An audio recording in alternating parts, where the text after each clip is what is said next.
Hello guys, welcome to my YouTube channel. और मैं यहाँ झारखंड सीजीएल में सिलेक्टेड स्टूडेंट हूँ और अभी रिजल्ट में नाम आया है आगे जो तो मैं कुछ बात करना चाहूँगा इस बारे में कि मैं ऑलरेडी एक वीडियो बना चुका हूँ जिसमें कि मैंने बताया है कि कैसे मैंने स्कोर किया है और मेरा पास्ट में क्या क्या एग्ज़ाम दिया है, क्या मेरा एजुकेशनल बैकग्राउंड रहा है, कैसे मैंने नवोदय में पढ़ाई किया जो फ्री होता है, कैसे मैंने BHU से बनारस हिंदू यूनिवर्सिटी से पढ़ाई किया जहाँ पे फ्री होता है। बीएड इसलिए नहीं किया क्योंकि बेकार में पैसे नहीं लगाने हैं बेकार में और टाइम नहीं देना है उधर। ठीक है, तो वो मेरा स्टैंड था। ठीक है, वो सही है, गलत बात नहीं कर रहा हूँ, बिल्कुल सही है, ठीक करना। ठीक है, तो मेरा कंडीशन था वो।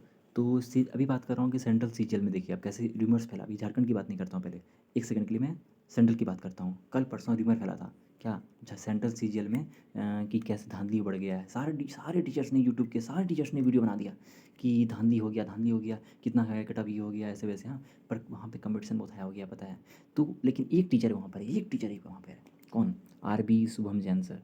उन्होंने क्या कहा, उन्होंने काउंटर कर दिया, ऐसे अच्छे से काउंटर कर दिया, एक विकेट में उन्होंने सारा काउंटर कर दिया कि बोल दिया साफ साफ कि जितने भी लोग जो serial wise roll number selection हुआ है वो एक पेज में बस है। इतने बड़े PDF में 1,65,000 लोग का सिलेक्शन हुआ है, उसमें सिर्फ एक पेज में सिर्फ सीरियल वाइज रोल नंबर है, और वो भी सिर्फ किस कैसे स्टूडेंट्स का नाम है जो कि स्क्राइब हैं, मतलब कि हैंडीकेप्ड हैं, उनका स्क्राइब ने एग्ज़ाम दिया है। और आजकल तो स्क्राइब पैसे पर आ जाते हैं और इसलिए उनका सक्सेस रेट हाई रहता है, उनका कटअप भी लो रहता है, तो कोई भी इनका ऑर्डिनरी सिंपली स्क्राइब बन सकता है।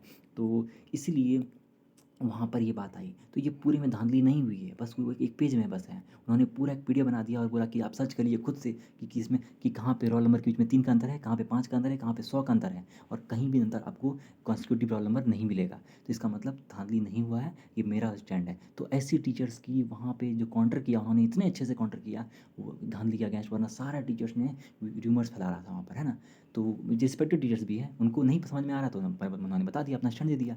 बाद में जब क्लियर हुआ तो उन्होंने, हाँ, वहाँ के जब RB सर ने रिव्यू बनाया, अब देखिएगा वहाँ पे टीचर्स इतने अच्छे हैं सीजीएल के, सेंट्रल सीजीएल के, कि उन्हें हर टीचर अब ये बताएंगे स्टूडेंट को कि हाँ ये था असली मैटर कि स्क्राइब वाले बच्चे का सिलेक्शन हुआ है यहाँ पर और बाकी सबका नहीं हुआ है, इसलिए धांधली नहीं हुआ है, कंपटीशन बढ़ रहा है, इसलिए टेंशन मत लो, वहाँ पे वो क्लियर करेंगे। पर हाँ, अब आइए झारखंड सीजीएल पे, यहाँ के टीचर्स कैसे हैं ये नहीं बताएंगे आपको कभी भी कि सच्चाई क्या है, नॉर्मलाइजेशन कैसे वर्क करता है, किस तरह से यहाँ पे जो लोग बच्चे कंप्लेन कर रहे हैं कि मेरा 566 पे नहीं हुआ, तो कोई बोलते हैं मेरा 540 पे हो गया, मैं सिर्फ UR की बात कर रहा हूँ।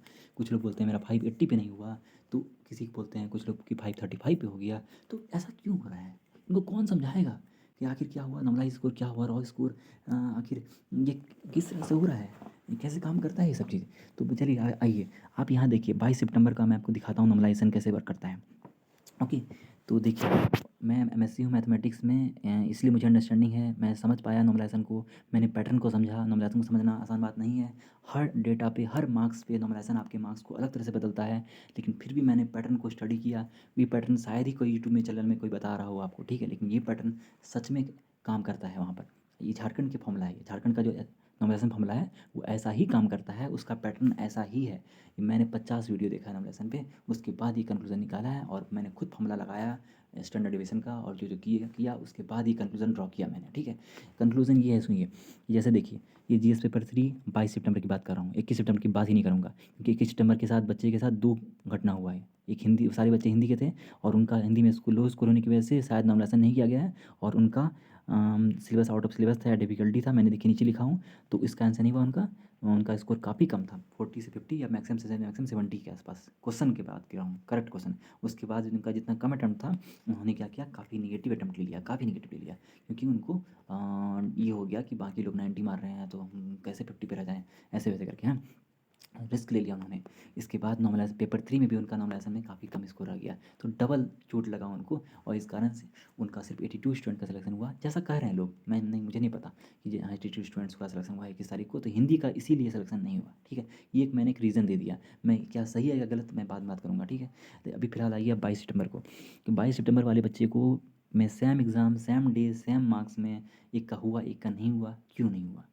जैसे मान लीजिए दो बंदे हैं UR कैटेगरी के, एक का 540 है, दूसरे का वही 540 है, एक का हुआ दूसरे का नहीं हुआ, रीज़न क्यों है। अब नीचे आइए, देखिए मैं बता रहा हूँ।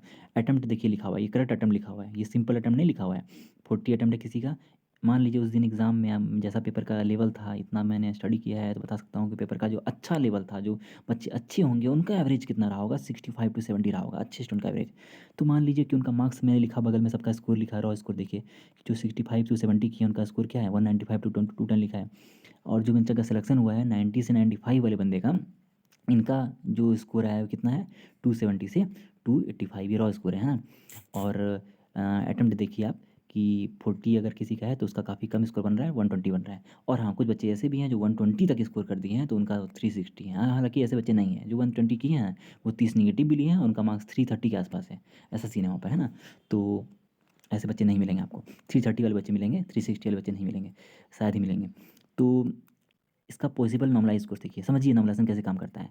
यहाँ पे क्या होता है, जो बच्चे ना एवरेज है ना, एवरेज जिसका मार्क्स एवरेज आया है, जैसे 65-70 है ना, तो इनका मार्क्स को क्या किया जाता है, ज़्यादा चेंज नहीं किया जाता है, 10-20 आगे पीछे या सेम रख दिया जाता है, हाँ। मतलब ये फॉर्मूला करता है ऐसा काम, वैसे वो लोग नहीं करते हैं, फॉर्मूला उनका ऐसा ही करता है।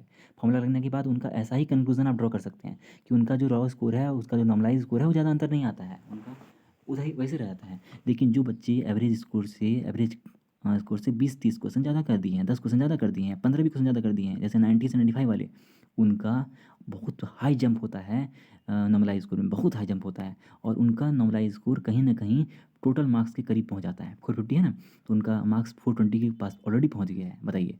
450 में 410, 420 ऑलरेडी पहुँच गया ना, क्योंकि वो एवरेज से बहुत ज़्यादा परफ़ॉर्म ऑलरेडी कर चुके हैं। अब इसके बाद बताइए जिसका 120 है उसका क्या होगा? तो मान लीजिए 360 है, अब उनको उतना फ़ायदा नहीं होगा, उनका कभी भी मार्क्स को टोटल मार्क्स से एक्सीड नहीं किया जाएगा। तो 450 में उनका मार्क्स मैक्सिमम 445 होगा, 450 होगा, मान लीजिए 450 हो जाएगा।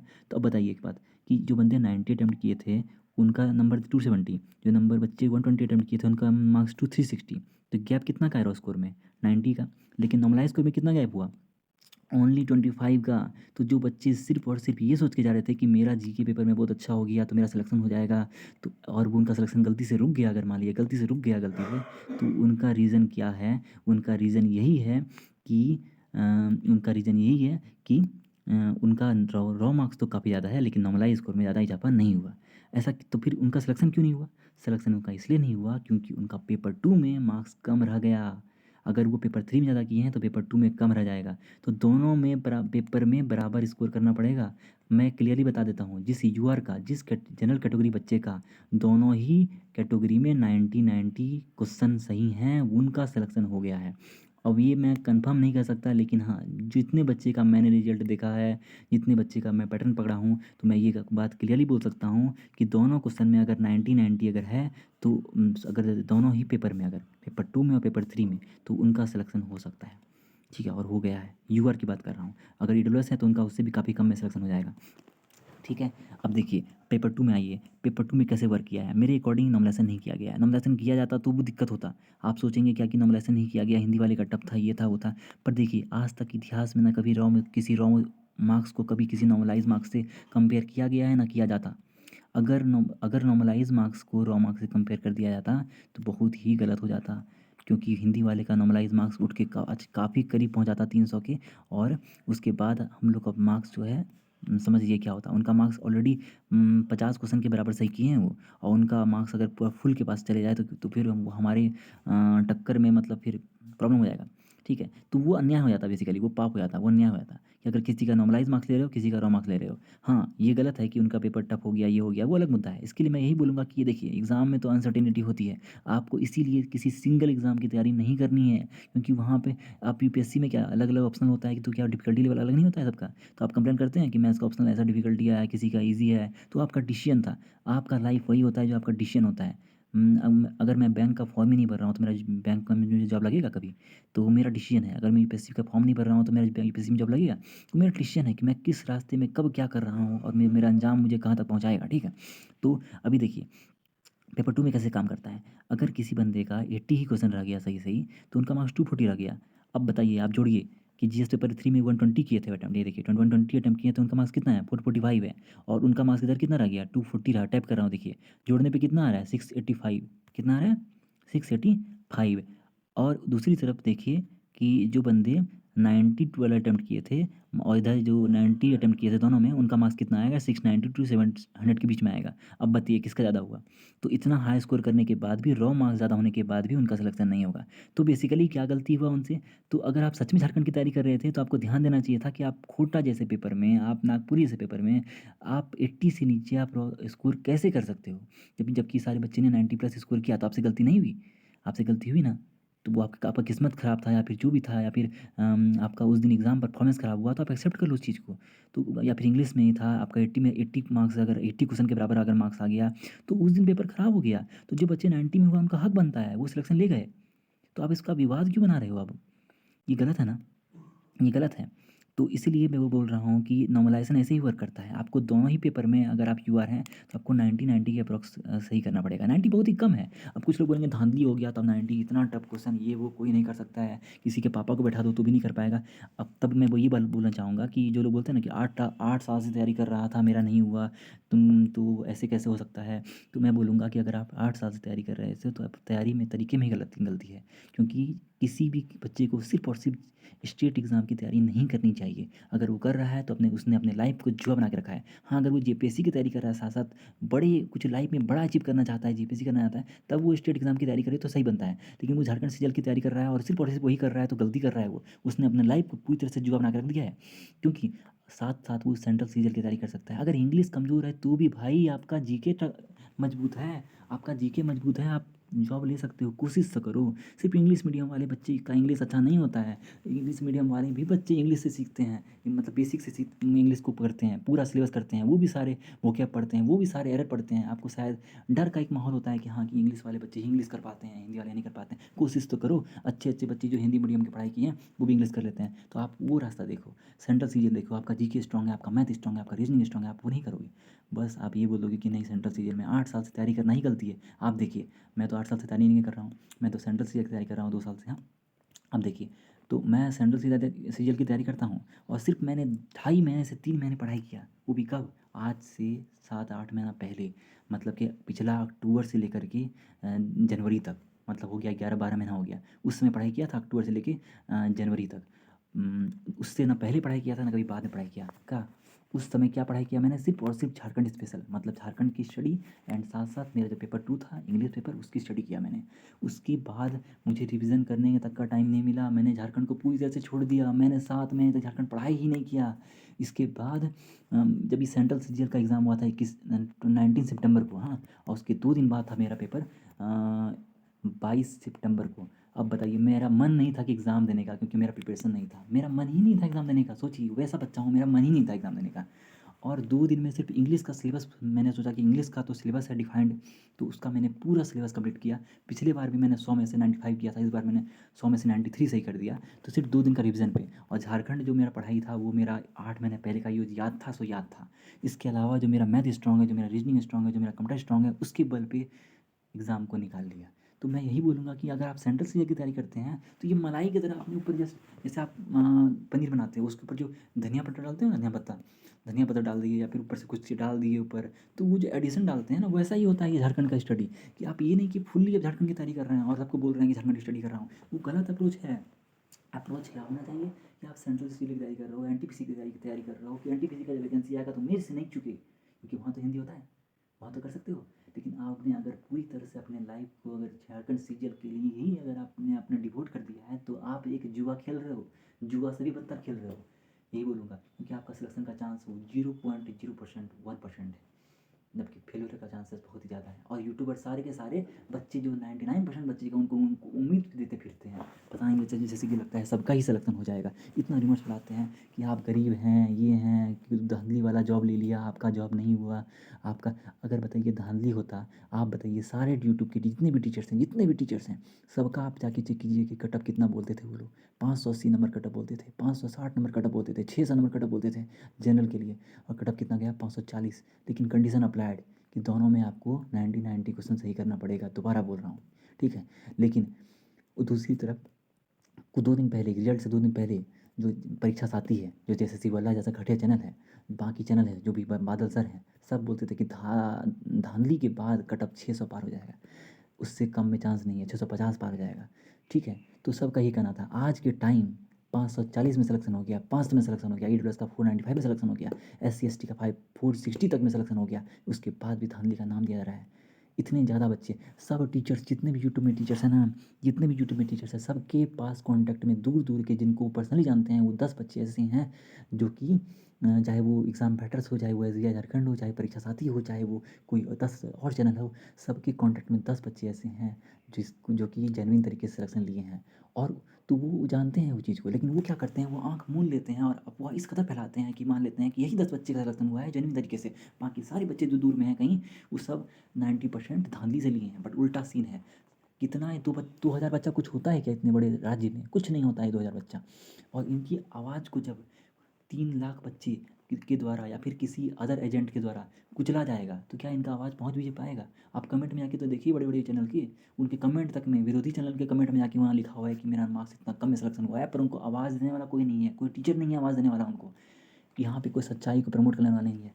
अगर सच में धांधली होता तो क्या सच में इतना कम कट जाता? बताइए आप मेरे को। 530 होता कट ऑफ, 510 में भी हुआ है OBC कट ऑफ। आप बोलिएगा OBC में सिलेक्शन नहीं हुआ 560 में, रीज़न वही है भाई, आपका पेपर 2 में कम रह गया, पेपर 3 में ज़्यादा रह गया। आपको अगर झारखंड डेडिकेटेड स्टडी ही था इसमें, तो आपको दोनों में ही स्कोर करना पड़ेगा ना, यही बात है इसमें। तो मैं आपके साथ वो है, ऐसा नहीं कि आपका आप पढ़ने वाले नहीं हैं, आप तेज़ नहीं हैं, आप मुझसे ज़्यादा झारखंड की जानकारी रखते होंगे, लेकिन जो एग्ज़ाम में उस दिन परफॉर्म किए वही ना होगा, उसी का ना रिजल्ट आएगा, है कि नहीं? अब बताइए यहाँ पे दूसरा बात ये बोलूँगा कि झारखंड के टीचर्स तो झूठ बोलते ही हैं, झूठ मतलब कि प्रमोट करते हैं झूठ को। अगर उनको बता भी दो ना कि हाँ मेरा इतना मार्क्स है, ये बैकग्राउंड है, ये है, आपके आवाज़ को दम नहीं देंगे वो सिर्फ और सिर्फ झूठ बताएंगे कि हाँ धांधली हुआ है, ये हुआ है, वो हुआ है। अगर मैं एग्ज़ाम फाइटर्स को भी आज कॉल करके बोल दूंगा ना कि हाँ ये सीन है देखिए ऐसा वैसा, तो वो क्या बोलेगा, अरे हाँ वो मेरे तो उठाएगा नहीं, ब्लॉक मार देगा मेरे को। हाँ, कि उनको सीधा सीधे उसका एक ही ज़िंदगी में एक ही एम रह गया है कि हाँ, कि बस कोर्ट केस जीतना है, और उसने अपना चीज़ों को ईगो पे ले लिया है और पैसा लगाया है, सब कुछ है, तो वो टीचर से नहीं रह गया, वो धांधली को ही सपोर्ट करेगा हमेशा लास्ट तक। तो ये बात बोलूँगा मैं कि स्टूडेंट का झूठ बोलना। हाँ, सुनिए, झारखंड में क्या होता है कि आप ये भी बिलीव नहीं कर पाएंगे कि हाँ कोई बोल रहा है कि 600 हुआ है और मेरा सिलेक्शन नहीं हुआ, तो वो लोग झूठ बोलते हैं, झूठ बोलते हैं बहुत सारे लोग, विश्वास नहीं करिएगा। मेरे टेलीग्राम पे 2-3 बंदे थे जो कि बोलते थे कि 600 मार्क्स है मेरा और मैं वेट कर रहा हूँ रिजल्ट का, पूछते रहते थे मेरे से बीच बीच में, 3 दिन पूछते थे कि क्या, कब आएगा रिजल्ट भाई, कब आएगा रिजल्ट भाई। तो जब रिजल्ट आ गया तो मैंने उससे पूछा वापस कि आपका हुआ, तो बोलते हैं नहीं हुआ, कि बोलता है, फिर मैंने पूछा कि क्यों नहीं हुआ, तो बोलते हैं मेरा नंबर 500 था। तो 100 नंबर ज़्यादा मुझे बताया था उन्होंने, 100 नंबर ज़्यादा बताया था, सोचिए। तो ऐसा झूठ बोलते हैं। अभी एक बंदा था जो कि मेरे दूर के रिश्तेदार का भी दूर का कहीं कोई आदमी था, मतलब, तो वो मुझे नहीं पता वो कौन था, लेकिन वो रो रो के बोल रहा था कि 3 दिन से भैया मैं रो रहा हूँ और मेरा सिलेक्शन नहीं हुआ, ऐसे नहीं हुआ, वो नहीं हुआ, और मेरा नंबर 620 है, और मैं जनरल हूँ, सिलेक्शन नहीं हुआ, तो देखिए क्या हुआ। तो उसने अपने OMR तक भेज दिया, OMR भेजने तक वो उसने कहा कि मेरा नंबर 620 है। जब मैंने उसका फाइनल आंसर की से आंसर मिलाया तो उसका नंबर 566 निकला। तो इतना बड़ा झूठ, 566 और कहाँ 620। और दूसरी बात आप बोलेंगे कि 566 में सिलेक्शन क्यों नहीं हुआ, तो वही पैटर्न मैंने देखा वहाँ भी, कि उनका कोटा में 79 करेक्ट क्वेश्चन के इक्विवेलेंट में मार्क्स था, और उनका जो उधर था GS पेपर में वो 330 मार्क्स था, जो काफ़ी हाई स्कोर हो गया। तो आपको दोनों पेपर में परफॉर्म करना पड़ेगा, ठीक है। और दूसरा बात ये है कि अगर मान लीजिए आपका GS पेपर में लाइन से सही हो गया होगा, लाइन से सही हो गया, तो मे भी पॉसिबिलिटी है कि उन्होंने एनालिटिक्स अप्लाई किया होगा कि ये फर्जीवाड़ा है, फिर ये है, या फिर तो वो हटाया होगा, अगर आपने सच में फर्जीवाड़ा कर दिया होगा तो, ठीक है। तो अगर आपने, तो इसलिए कभी एक बच्चा ने भी वो पोस्ट नहीं किया कि हाँ मेरा AMR है, OMR में इतना हाई स्कोर है और मेरा सिलेक्शन नहीं हुआ, नहीं कर पाएगा। हाँ, आप लोग मेरे से OMR मांगेंगे कि अपना OMR दिखाओ, तो पॉसिबल नहीं है ना फिलहाल अभी। हाँ, सिलेक्शन के बाद दिखा दूंगा मैं, ठीक है। और जैसे से अगर परमिशन लेके अगर आप कोई भी टीचर बता देगा कि हाँ परमिशन देता हूँ मैं, जैसे बोले कि हाँ अपना OMR दिखा दो, तुम्हारा जॉब खतरे में नहीं होगा, या ये प्राइवेसी रखना था, ऐसा कुछ करना था, तो ये प्राइवेसी वाला चीज़ था, क्योंकि इससे लोगों में कन्फ्यूजन बढ़ेगा कि मेरा इससे ज़्यादा मार्क्स है, कम है, क्योंकि नॉर्मलाइजेशन तो अलग ही खेल है, तो बच्चे समझ नहीं पाएंगे, तो उल्टा इसका असर पड़ जाएगा, है ना। तो इसीलिए वो मैं किसी को बाद में टेलीग्राम चैनल पे या फिर बाद में, अगर मैं नहीं ऐसा नहीं शेयर नहीं कर सकता, सॉरी, वो बाद में अगर सपोज़ किसी को जानना है तो वो मुझसे 17 तारीख को मिल सकते हैं DB में, DB के टाइम आ जाइए, 17 तारीख सेकंड शिफ्ट आ जाइए, 2:30 बजे आ जाइए, ठीक है, मुझसे मिल लीजिए, तो मैं दिखा दूंगा कि मेरा मार्क्स है सही है गलत, ठीक है।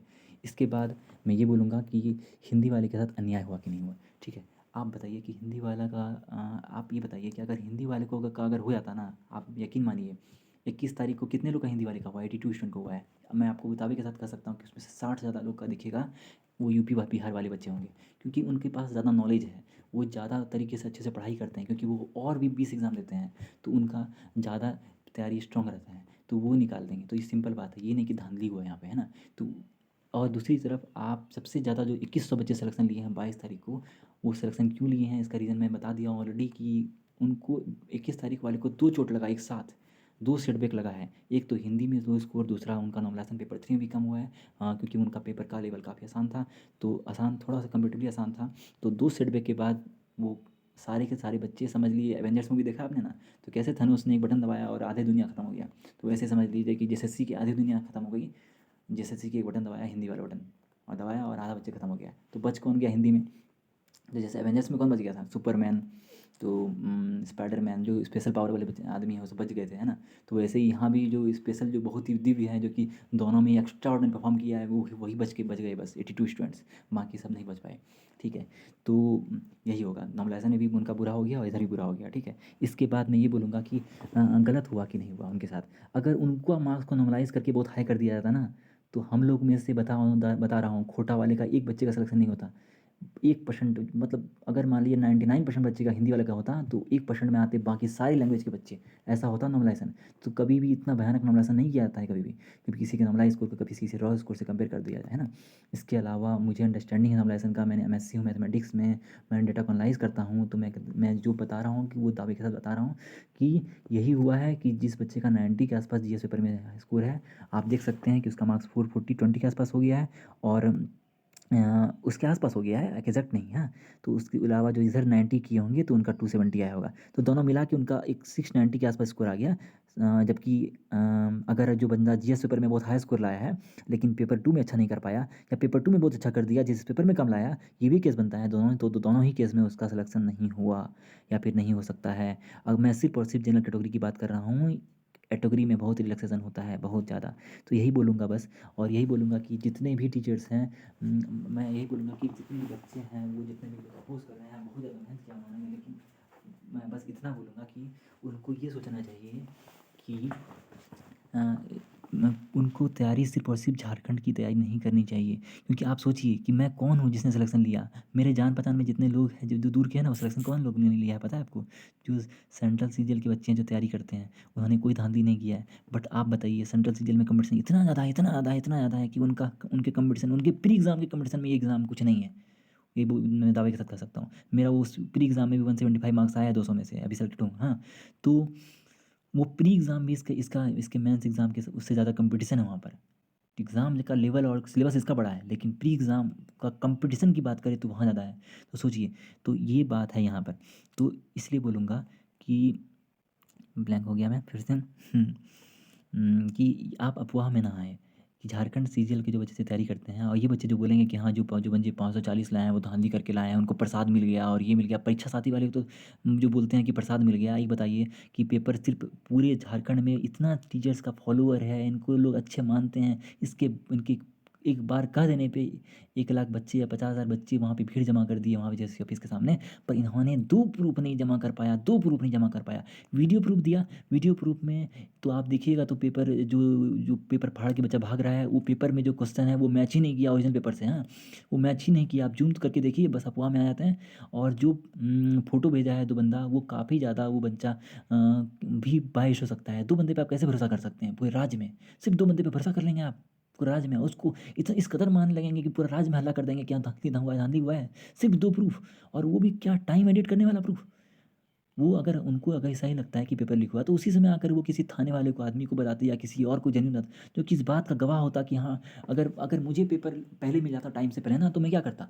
मैं जाता किसी पुलिस के पास या फिर वहाँ पे संस्था के पास और बोलता कि देख लीजिए, ये रहा पेपर, ये इतना मार्क्स लाया है, ये देखिए ये सब क्वेश्चन है। अगर ये एग्ज़ाम अभी होने वाला है जो 1 घंटे बाद, उसमें ये क्वेश्चन आ जाएगा, तो आप गवाह होंगे। तो ये सब करता। लेकिन ये तो कोई प्रूफ़ ही नहीं रखी, फ़ोन वाला प्रूफ़ रखा है। टाइम चेंज आसानी से किया जा सकता है। मैंने खुद टाइम चेंज करके अभी ट्राई किया कि हाँ, टाइम चेंज किया जा सकता है कि नहीं, तो पाया कि हाँ, टाइम चेंज किया जा सकता है। तो इस बात का विवाद ही खत्म हो गया, और इतना फ़ेयर तरीके से एग्ज़ाम हुआ है, और इतना कम कट ऑफ गया। इस गवाह क्या, कम मार्क्स वाले को सिलेक्शन लेकर के ज़्यादा मार्क्स वाले को सिलेक्शन दिया जा सकता है? जितने टीचर से बोलते थे 600 में कटअप जाएगा, ये जाएगा, कटअप कम होना ही इस बात का गवाह है कि धांधली को पूरी तरह से रद्द करने की कोशिश की गई है, धांधली को कम करने की कोशिश की गई है।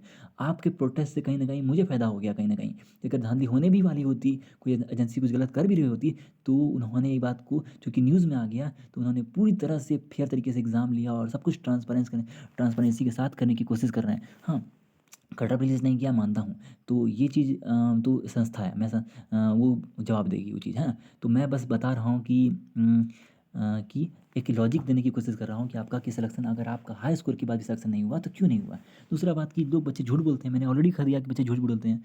जो बच्चे बोलते हैं कि 600 मार्क्स आया है, लेकिन बाद में पता चलता है उनका 500 मार्क्स आया है। तो लोग ना मार्क्स बहुत छुपाते हैं इसमें, क्योंकि उनको पहले यकीन था कि हाँ, उनका पेपर रद्द हो जाएगा।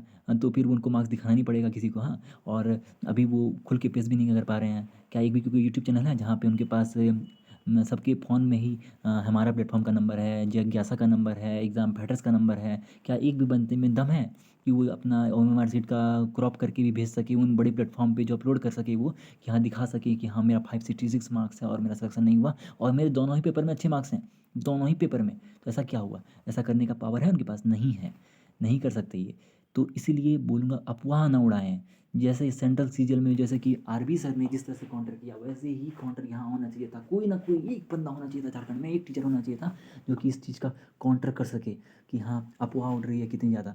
लेकिन कोई इस बात का ये नहीं करेगा। तो हाँ, एक मैं दोबारा कहूँगा कि आप प्लीज़, जो लोग सिर्फ़ और सिर्फ़ झारखंड की तैयारी करते हैं, तो ये अप्रोच ही गलत है भाई, अप्रोच ही गलत है। हाँ, अगर जेपीएससी की तैयारी करते हैं तो ठीक है आप, लेकिन अगर आप सिर्फ़ और सिर्फ़ इसकी तैयारी करते हैं तो आपको सेंट्रल सीजीएल, एनटीपीसी या किसी भी आरबी आरआरबी पीओ जिसमें हिंदी मीडियम में आता है कुछ क्वेश्चन, उसकी तैयारी भी करनी चाहिए साथ में, जिससे आपका उधर से आप टाइम वेस्ट करेंगे एक्चुअली, आपका एफिशिएंसी गिर जाएगा। आप सोचिए, जब मैं किसी एग्ज़ाम को मैं 3 ही महीने में क्रैक कर सकता हूँ सिर्फ़ झारखंड का अप्लाई करके, तो आप 8 में साल से कर क्या रहे हो? आपका एफिशिएंसी नहीं गिरा? आपका एफिशिएंसी का तो वाट लग गया। हाँ, आप एफिशिएंसी को यूज़ कर सकते हो, आपके पास नॉलेज है, मैथ का नॉलेज है, आपके पास रीज़निंग का नॉलेज है, आपके पास जीके का नॉलेज है, तो आप बस इंग्लिश पढ़ाई करके किसी और एग्ज़ाम में चले जाइए भाई। इतना बड़ा जुआ ना खेलिए, जुआ से भी बड़ा जुआ है ये।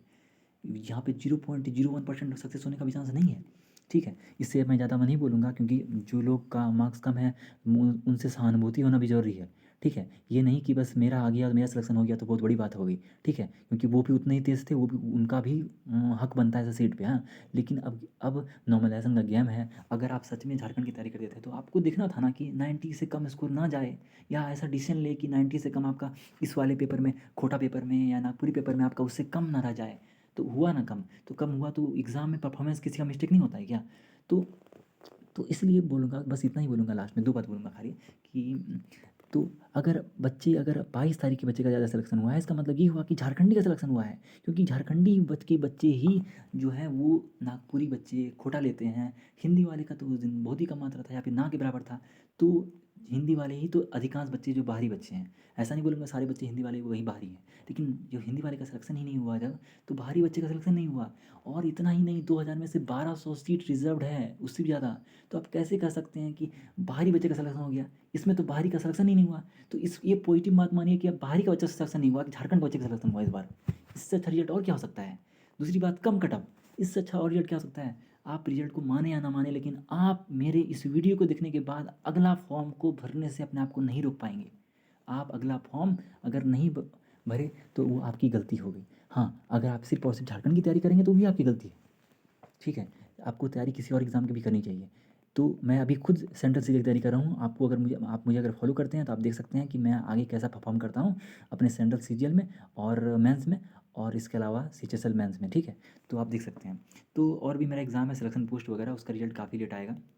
एसएससी सिलेक्शन पोस्ट, उसमें काफ़ी टॉप स्कोर है, 180 आउट ऑफ 200 है। आप वहाँ भी देख सकते हैं। तो आप मुझे फॉलो कर सकते हैं, आप मेरे वीडियो को शेयर कर सकते हैं, ये दिखाने के लिए कि काउंटर करना पड़ेगा उनका जो पर्दाफाश।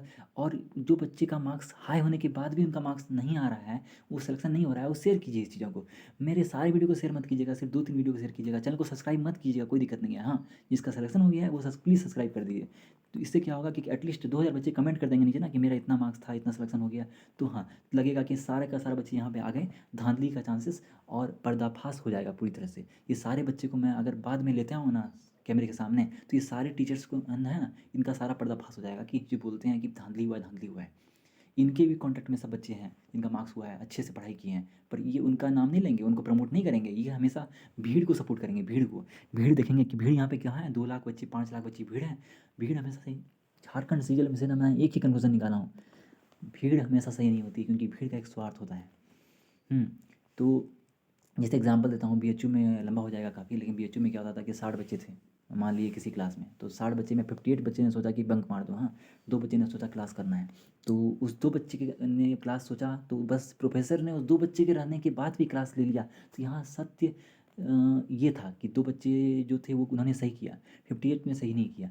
तो इसलिए यहाँ पे यहाँ सही गलत का मामला ये है कि सही क्या है, आपके साथ गलत हुआ है, लेकिन आप ये जानते हुए कि पेपर एग्ज़ाम सही से हुआ है उसका विरोध कर रहे हैं कि दोबारा मौका मिल जाए, ये अपने आप में गलत है। ये अपने आप में गलत है।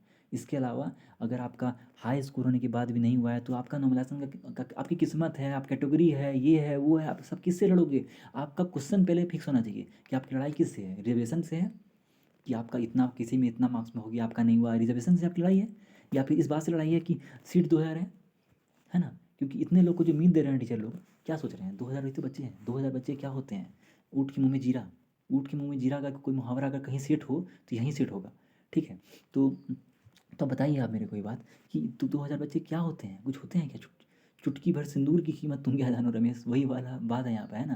तो वही चीज़, ये वाला सीन है यहाँ पर, 2000 बच्चे। तो इसलिए बोलूँगा मैं कि इतना कम सीट को और इसमें ज़्यादा इतना ज़्यादा रूमर फैलाते हैं टीचर्स लोग ना, आगे किसी और एग्ज़ाम में फोकस करना चाहिए। क्योंकि और छोड़िए, वीडियो लंबा हो जाएगा, मैं किसी और वीडियो में बोलूँगा। आप प्लीज़ वीडियो को शेयर कीजिएगा ताकि वीडियो ज़्यादा से ज़्यादा लोगों तक पहुँच पाए। मैं काफ़ी फ़ास्ट बोला हूँ क्योंकि कंटेंट मैं इतना फ़ास्ट बोलता नहीं, लेकिन फ़ास्ट इतना बोलना पड़ा था क्योंकि वीडियो का कंटेंट काफ़ी ज़्यादा था और वीडियो काफ़ी लंबा हो रहा था। इसलिए प्लीज़, अगर आपको स्लो करना है तो आप स्लो करके देख सकते हैं, अगर आप फ़ास्ट करना है तो आप फ़ास्ट करके देख सकते हैं।